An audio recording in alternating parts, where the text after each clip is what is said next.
But you know, every time I look on this photo, I kind of smile to myself because believe me, everything we're doing in that picture is wrong. The way our hands are on the push bar, the position of the elbows, the back, everything is wrong. But I'm so grateful for that experience because it has left me with a really important, really valuable life lessons. You see, most people wait until everything is perfect before they go pursue their dreams. And sure, there is something to be said about doing your research, something to be said about having proper plans, but you cannot hold your dreams hostage to perfection. So we got started, although we didn't have a perfect plan.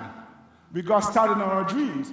And that principle, I believe, holds for any dream you may have, whether it's finishing a college degree, losing weight, saving money, you name it. You have to get started.